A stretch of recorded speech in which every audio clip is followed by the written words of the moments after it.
Warm greetings friends. நான் ரேணுகா திருவேங்கடம். என்னுடைய எல்லா வீடியோக்களும் ஃபேமிலி லாவை மையப்படுத்தி படிக்கிற ஸ்டூடெண்ட்ஸ்க்கு ஹெல்ப் பண்ற விதத்துல ஃபேமிலி லாஸ்ல இருக்கிற செக்ஷன்ஸ் எல்லாம் என்ன சொல்லுது, அது ரிலேட்டடான லேட்டஸ்ட் ஜட்ஜ்மெண்ட்ஸ் என்ன சொல்லுதுங்கிறத பத்தி தான் வெளியிட்டிருக்கேன். இந்த வீடியோஸை பார்த்துட்டு ஸ்டூடெண்ட்ஸ் வந்து ஒரு 2 மார்க் எக்ஸ்ட்ரா வாங்கினாலும் எனக்கு ரொம்ப சந்தோஷமா இருக்கும். சம்மன்ஸ், நோட்டீஸ் இதெல்லாம் எலக்ட்ரானிக் மீடியா மூலம் மட்டுமே அனுப்புனா போதுமா அப்படிங்கறத பத்தி தான் நான் வந்து டீடைல்டா இந்த வீடியோல சொல்ல போறேன். இதை நிறைய பேர் நீங்க கேக்குறீங்க, அதனாலதான் இந்த வீடியோ பதிவு. முதல்ல நம்ம வந்து ஒருத்தர் மேல ஒரு பார்ட்டி வந்து இன்னொரு பார்ட்டி மேல, அதாவது ஒரு கணவனோ மனைவியோ மற்றொரு மேல ஒரு வழக்கு தொடுக்கிறாங்கன்னு வச்சுக்கோங்களேன். அது வந்து இன்னொரு பார்ட்டிக்கு, எதிர் பார்ட்டிக்கு தெரியாது. அதை நம்ம வந்து தெரியப்படுத்தணும் முதல்ல. அந்த மாதிரி ஒரு பார்ட்டிக்கு தெரியாம இன்னும் மற்றவருக்கு தெரியப்படுத்தாம நம்ம வந்து கோர்ட்ல ஒரு வழக்கு தாக்கல் செய்ய முடியவே முடியாது. எந்த ஒரு கோர்ட் ஆர்டரும் வாங்கவும் முடியாது, கோர்ட் ஆர்டர் வாங்கவும் கூடாது. இது வந்து பிரின்சிபல் ஆஃப் நேச்சுரல் ஜஸ்டிஸ்னு பேரு. அதாவது ஹியர் தி அதர் சைடு, அதாவது ஒருத்தர் மேல ஒரு குற்றத்தை சுமத்திட்டு அதன் அடிப்படையில கோர்ட்ல வந்து வழக்கு தாக்கல் செய்து நம்ம வந்து நமக்கு சாதகமா தீர்ப்பு வாங்கிக்கவே முடியாது. 2 பக்கத்து வாதங்களையும் கேட்டு ஆன் மெரிட்ல தான் கோர்ட் வந்து ஒரு வழக்கை டிசைட் பண்ணும்.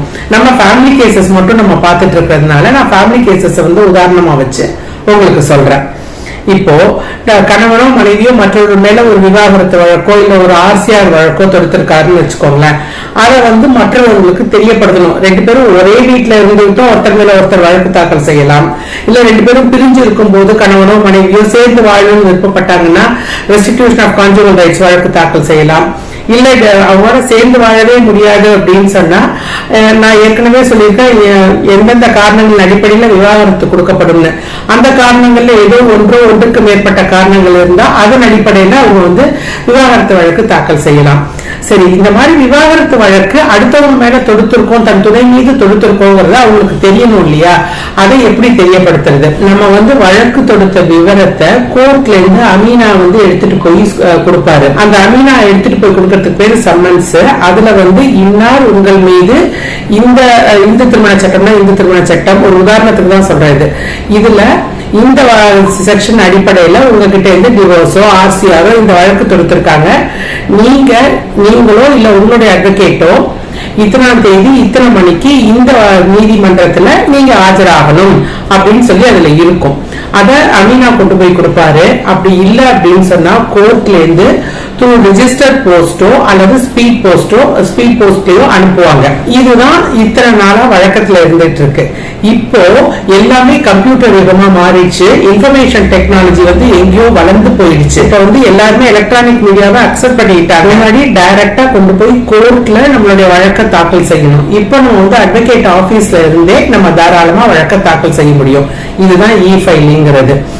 இப்ப அமீனா மூலமாகவோ இல்ல ஒரு ரெஜிஸ்டர் போஸ்ட்லயோ இல்ல ஒரு ஸ்பீட் போஸ்ட்லயோ இந்தியாவுக்குள்ள இருக்கிறவங்களுக்கு நம்ம அனுப்புறதுங்கிறதே ரொம்ப கஷ்டம். மாநிலத்தில் இருக்கிறவங்களுக்கு நம்ம அந்த ஊர்ல இருக்கிற கோர்ட்டுக்கு நம்ம அனுப்பி அங்கேருந்து அமீனா கொண்டு போய் கொடுக்கணும். அது இல்லாம இப்ப எல்லாருமே படிச்சுட்டு முக்காவாசி பேர் ஃபாரின்ல இருக்கிறாங்க. ஃபாரின்ல இருக்கும்போது அவங்களுக்கு வந்து ஒரு சம்மன்ஸ் அனுப்புறதுன்னா ரொம்பவுமே கஷ்டம். அமீனாவால போய் கொடுக்க முடியும். இந்த மாதிரி இருக்கும்போது நமக்கு வந்து இந்த எலக்ட்ரானிக் மீடியா மூலமா நம்ம தாராளமா நம்மளால வந்து அவங்களுக்கு சம்மன்ஸையோ இல்ல நோட்டீஸையோ அனுப்ப முடியும். ஆனா அதை எப்படி அனுப்புறது அப்படிங்கறத பத்தி தான் நம்ம இந்த வீடியோல பார்க்க போறோம். சம்மன்ஸ் வந்து அமீனா எடுத்துட்டு போறாரு, அவங்க வாங்க மறுக்கிறாங்க. இல்ல அந்த இடத்துல அவங்க இல்லவே இல்லைன்னு சொல்லிடுறாங்க. ரிஜிஸ்டர் போஸ்ட்ல போகுது, அதையும் அவங்க வந்து வாங்கறதுக்கு மறுக்கிறாங்க. அதாவது அந்த வீட்டுல இருந்துகிட்டே அவங்க இல்லைன்னு சொல்லிடுறாங்க. ஆனா வழக்கு நடந்தாகணும். அப்ப என்ன பண்றது? கோர்ட்ல இருந்து அவங்களுக்கு வந்து நம்ம சம்மன்ஸ் சர்வீஸ் ஆயிடுச்சுங்கிறது தெரிஞ்சாதான் கோர்ட்ல வந்து வழக்கு தொடர்ந்து நடக்கும். அவங்களுக்கு சம்மன்ஸே அனுப்பாம அவங்க மேல வழக்கே தொடுத்திருக்கிறது தெரியாம நம்மளால நம்ம மட்டும் தன்னிச்சையா ஒரு பக்கமா வழக்க வந்து நடத்த முடியாது. கோர்ட்டுக்கு வந்து ப்ரூஃப் பண்ணணும் நம்ம வந்து நம்மளுடைய சம்மன்ஸ் அவங்களுக்கு போய் சேர்ந்துருச்சு அப்படின்னு சொல்லிட்டு. சோ அஃபிடவிட் ஆஃப் சர்வீஸ்னு பேர் இருக்கு. சம்மன்ஸ் போய் சேர்ந்துச்சுங்கிறத நம்ம கோர்ட்டுக்கு நிரூபிக்கணும். ரிஜிஸ்டர் போஸ்ட் அனுப்பிடணும்னா அதுல அக்னாலஜ்மெண்ட் கார்டு வந்திருக்கும் இல்லையா? அதை வந்து நம்ம வந்து ஒரு அஃபிடவிட் ஆஃப் சர்வீஸா ப்ரூஃபா நம்ம வந்து சப்மிட் பண்ண முடியும். சோ இதெல்லாம் சாதாரணமா இருந்துட்டு இருக்க நடைமுறைகள். கோர்ட் மூலியமா அனுப்பிச்சும் சர்வீஸ் ஆகல அப்படின்னா நம்ம திரும்ப திரும்ப ஸ்டெப்ஸ் எடுக்கிற மாதிரி இருக்கும். அந்த மாதிரி ப்ரூவ் பண்ண முடியல அப்படிங்கும் பொழுது நம்ம வந்து சப்ஸ்டிடியூட்டட் சர்வீஸ் நம்ம வந்து ஆஃப் பண்ணலாம் கோர்ட்ல. அந்த மாதிரி பண்றதுக்கு நடுவுல இருக்கிறது தான், அதாவது த்ரூ போஸ்ட் அண்ட் அமீனாக்கும் சப்ஸ்டிடியூட்டட் சர்வீஸ்க்கும் நடுவுல இருக்கிறது தான் அந்த ஸ்டேஜ் தான் இந்த எலக்ட்ரானிக் மீடியால நம்ம அனுப்புறது.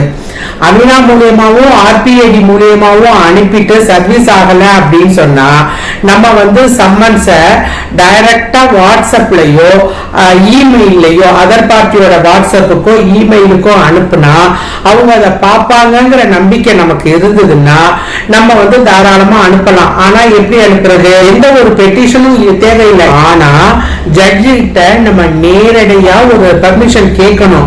பர்மிஷன் கேட்டு இந்த மாதிரி எலக்ட்ரானிக் மீடியா மூலியமா நான் வந்து சம்மன்ஸ் அனுப்பணும். ஏன்னா அவங்க வந்து டைரக்டா அமீனா மூலியமா அனுப்புனதையும் வாங்கல, ஆர்பிஐடி மூலியமா அனுப்புனதையும் அவங்க வாங்கல. அதனால எலக்ட்ரானிக் மீடியா மூலியமா அனுப்புறதுக்கு எனக்கு நீங்க பர்மிஷன் கொடுங்க அப்படின்னு சொல்லி ஜட்ஜி கிட்ட பர்மிஷன் கேட்டு ஜட்ஜி வந்து அதுக்கு பர்மிஷன் கொடுத்தாங்கன்னா நம்ம வாட்ஸ்அப் மூலமாகவோ இமெயில் மூலமாகவோ அவங்களுக்கு வந்து நம்மளுடைய சம்மன்ஸ அனுப்பலாம். இதை வந்து எல்லா ஹையர் கோர்ட்ஸும் இதை வந்து என்கரேஜ் பண்ணுது. இது வந்து லீகலி வேலிடான ஒரு சர்வீஸ் தான் இது. இந்த ஆப்பர்ச்சுனிட்டியை நம்ம வந்து கண்டிப்பா உபயோகப்படுத்தும். அமீனா மூலியமா அனுப்பி அவங்க வாங்கல, ரிஜிஸ்டர்ட் போஸ்ட் மூலியமா அனுப்பி வாங்கலன்னா நாமளே டைரக்டா பார்ட்டிக்கு அதர் பார்ட்டிக்கு இந்த வாட்ஸ்அப் மூலியமாவோ இமெயில் மூலியமாவோ அனுப்பக்கூடாது. முதல்ல ஜட்ஜி கிட்ட பர்மிஷன் வாங்கணும்னு சொன்னேன். அந்த பர்மிஷன் ஓரல் பர்மிஷனா தான் நம்ம கேட்கிறோம்.